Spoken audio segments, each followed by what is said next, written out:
very frustrating sometimes watching coverage, reading coverage of what's going on in the Middle East from newspapers, that even if they don't have an agenda that seems to be very pro-Palestinian, they just don't understand the realities of the situation. There's a ceasefire, but who has really won this? And just today, you've seen what's happened in Egypt, where an authoritarian institution, the Muslim Brotherhood, has said, well, democracy, not very keen on that, and they've extended their powers, and there's rioting and demonstrations. So who won, who lost, and was this a good thing for the Jewish state, for Israel? Jonathan Spar is a columnist at the Jerusalem Post, a wonderful newspaper. He's a fine columnist. He joins us from Jerusalem. Welcome back to the show, my friend. Hello, Michael. There are pictures of, for example, Israeli soldiers making patterns with Bibi loser, that Netanyahu lost. What's the feeling on the ground? Do Israelis believe that, I mean, I know they're relieved it's over, but do they think it was actually worth it? Have they won anything? Well, frankly, Michael, there is a certain ritual which seems to take place every time after Israel has a round of fighting with an Islamist organization. And it's a ritual in which the Arab side gets together and has a victory parade amidst the ruins of its place of basing. Yeah. And Israelis get together to start hand-wringing and accusing their leaders of failing. This appears to be simply sort of two twin national pathologies, which Israeli Jews and Arabs have. It bears very, very little relation to the actual realities of what has taken place. This wasn't a war. This was a round in an ongoing war. And in that ongoing war, Hamas attempted to shift the balance in its favor, and I think it's failed to do so. Really? Because I don't think Hamas has won much, although Islamic Jihad has lost power. But surely the other factor here, the other part of the equation is Egypt. Now, it seems to me that the Muslim Brotherhood assume they've won because their actions today indicate they think they can get away with it. I think that the Muslim Brotherhood government in Egypt, as you correctly point out, was the key question here. How were they going to behave? Ideologically speaking, of course, this Muslim Brotherhood's emerging dictatorship, I think, in Cairo is a confrere, is a twin of the Hamas rulers in Gaza. And I think Hamas hoped to receive very strong support from the Muslim Brothers in Cairo. They didn't quite get it. Morsi rushed to make this ceasefire, which essentially reinstates the status quo ante bellum, the previously existing situation. And that's because Morsi desperately needs Western money to avoid starvation among the 85 million people and the wrecked economy he rules over. He needs that 6.3 billion promised from the EU, 4.5 billion from the IMF, 2 billion yearly from the United States. And since he needs that, he couldn't afford to follow his Islamist instincts this time around, and that's why he was very quick to rein Hamas in. And that, I think, is the reality of what's taken place here. Hamas initiated this. Hamas have gained nothing. Hamas are now having a victory parade. Israelis now asking questions just because that's what they do. It doesn't really relate to the realities.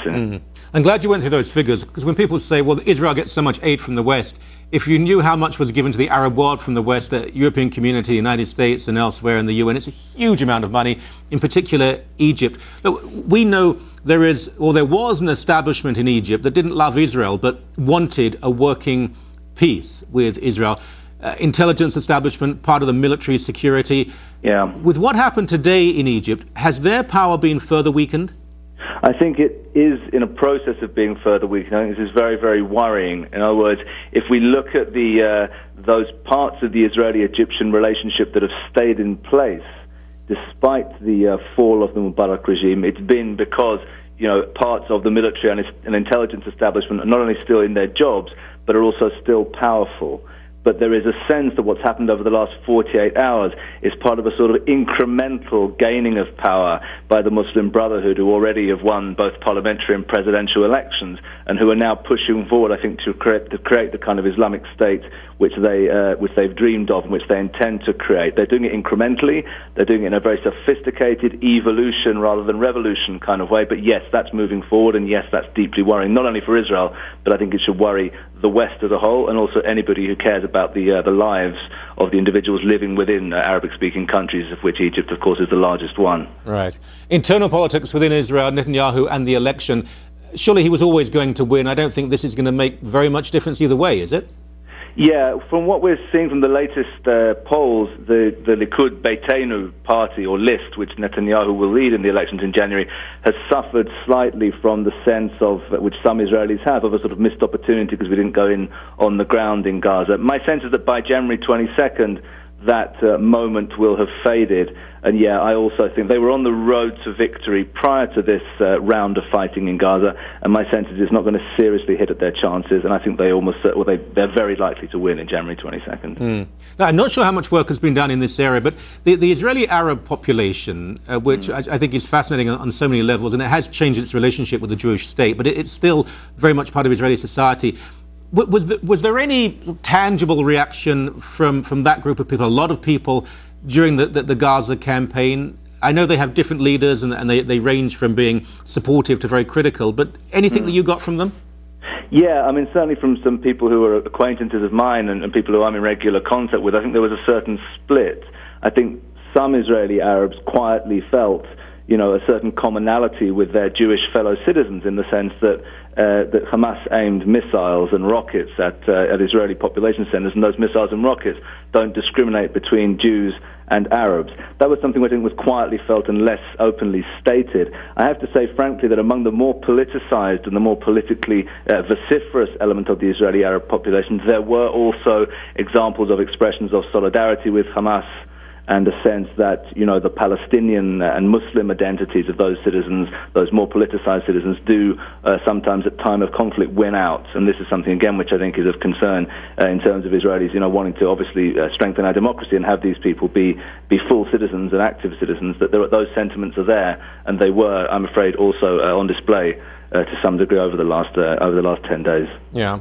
Last question. In the south, Sderot and areas around, they're pretty worldly by now. They know how things work. Does anyone there seriously believe that there will be no more rockets and no more missiles? Surely they don't embrace that idea.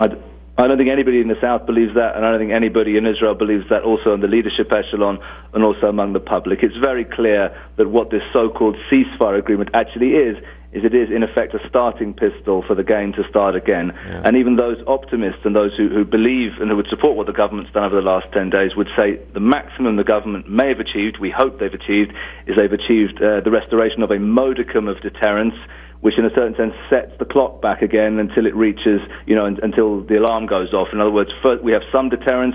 Hamas rocketing will then go down for a while. Gradually, it'll probably pick up pace again over the next months or year or two. And then when it reaches a certain level, I'm afraid we'll probably have to do this all over again. So the bottom line is, this wasn't a war. People are calling it a war. It was simply a single round in an ongoing war. And for Israel, this is going to be a marathon rather than a sprint in terms of responding to this threat of Islamist organizations on its borders. Yes, I think you're completely right in that. As always, a real pleasure. Thank you, my friend.